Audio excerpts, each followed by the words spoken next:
Hi guys, I'm back again with an easy to understand Bible story. So gather your friends, your family, and your children and let's listen in. Today we're going to be reading the creation story. A long, long time ago, before there were people, animals, or even the sun in the sky, there was only God. No noise, no light, just darkness. But God had a wonderful plan. Then, with his mighty voice, God said, "Let there be light."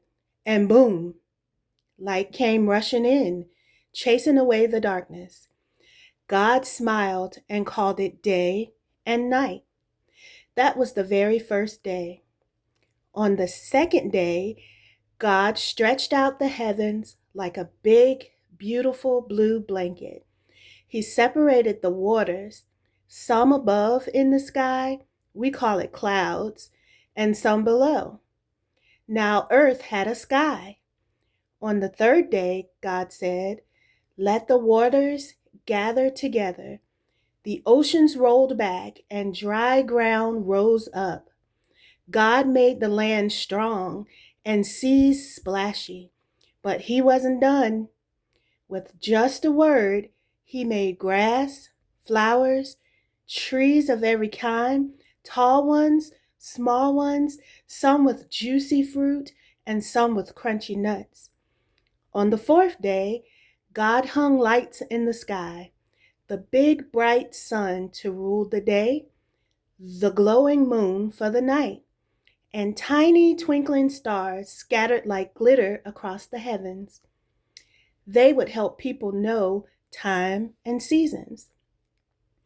On the fifth day, God filled the ocean with swishy, splashy, wiggly fish, tiny minnows, giant whales, and everything in between.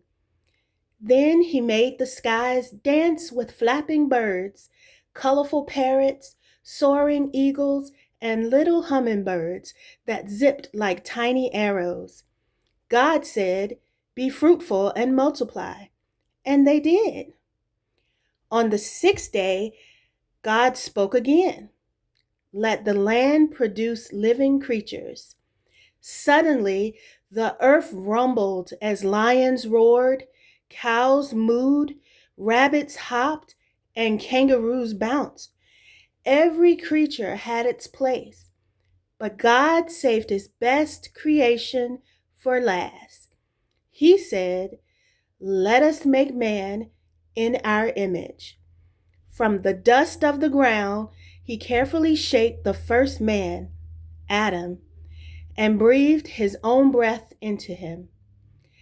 Adam opened his eyes, and for the very first time, a human looked around at God's amazing world. God also made Eve, the first woman, to be Adam's companion. Together, they were placed in a beautiful garden called Eden. God looked at everything he made: bright skies, rushing waters, singing birds, crawling creatures, shining stars, and people who could love him back.